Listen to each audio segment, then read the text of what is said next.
Alright, so we're back, and today we're looking at the best $1,600 gaming PC build with an RTX 3080 Ti. Now in the video title it may say $1,500, but this is just for the sake of making the video more catchy. But this is a $1,600 gaming PC build, and just to say it right out of the bat. So hey, if you like the video, press on that like button. If you want to see more videos of that kind, subscribe. And without wasting any more time, let's get to it. You can even play Call of Duty Warzone 1080p low settings and get 240 frames per second. You can play a game like, for example, Red Dead Redemption 2 at 1440p ultra settings, and you are hovering around 110 to 120 frames per second too. A game like Halo Infinite, I'm pretty sure you'll be able to hit over 144 FPS as you're looking right now. So this is really a beast of a PC, and all the parts are synced together. You might say this is not the best PC because we're looking at the RTX 4000 series. They're right around the corner.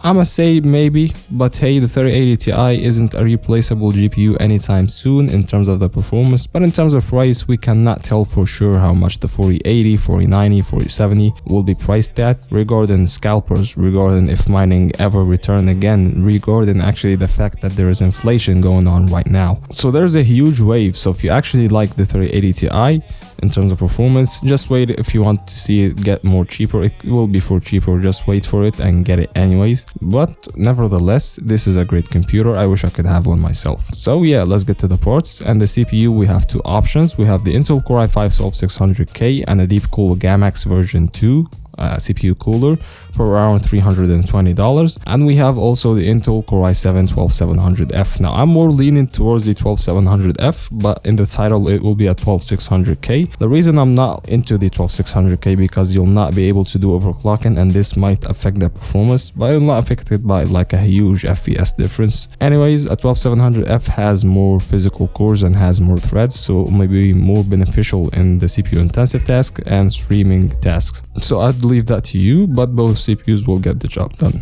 And the motherboard, we're looking at Gigabyte B660 DS3H board. Now this one goes for $110. This is more than a good board for any CPU you drop at it, but not the overclockable CPUs as I told you. But it's got 4 RAM slots, it's compatible with PCIe Gen 4, it's got PCIe 4.0 in it, and it will be compatible with the Intel 13th Gen CPUs, so it gets the job done. It's more than enough, and it will handle any CPU drop at it actually. As for the RAM, we're looking at 32 gigabytes of DDR4, 3200 megahertz RAM from G.Skill. I went with that one because G.Skill is a very trusted brand, and RAM you can go with anything, but I really like the fact that it's only a black color, so this is a really nice stealth black and white PC, you know. I really like how it accents and flatters our PC. And the SSD, this is where we might have cheaped out. We're looking at the WD Green 1TB SSD, and the reason I went with that one because we are on a tight budget basically, but if you have the money you can go with a 2TB SSD or a PCIe Gen 4 SSD. You're getting fast boot up times, loading speeds, you have plenty of space for a lot of games actually. 1TB is a really decent space in my opinion.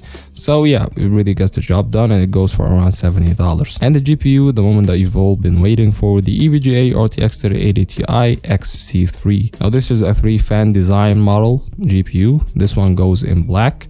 You can go with an RGB GPU if you want to. You can go with a used 3080 Ti from eBay, and it goes for around $800, and you're getting a 30-day money back guarantee if you want to. Anyways, this is one of the best high-end GPUs right now, as I told you, and there is a debate of whether you should get it or just wait for the RTX 4000 series, but I have discussed that in the beginning of the video, so you might want to check it out in the benchmark section. But yeah, this is a really great GPU. This is the GPU that's comparable to the RTX 3090. It's the same damn GPU but with less VRAM. It's one of my favorite GPUs right now, and the fact that it goes for $870 on Amazon brand new is a great deal in my opinion. And the case, we have an option from Newegg that I think is a really good in terms of pricing. We're looking at the Montech Air 100. Now this is a brand new case from Montech. You know, these sub $100 cases from Montech are actually pretty decent. They get the job done. It's got decent airflow, it's got decent cable management in case you don't know, it's got plenty of space. This is an micro ATX mid-tower case. It's got 4 ARGB fan installed, and it's a mesh panel in the front. It looks really good for a PC for around $1,500. A really good case. And the power supply, we're looking at the EVGA 150 watt 80 plus bronze fully modular power supply. Now this power supply is more than enough for our PC. Our PC consumes in total around 650 watts, so we have plenty of space. We decided to upgrade in the future. and it's from EVGA, so that's a guaranteed power supply. So hey, that's been it. If you like the video, press on that like button. If you want to see more videos with that kind, subscribe, and I'll see you in the next one. Peace.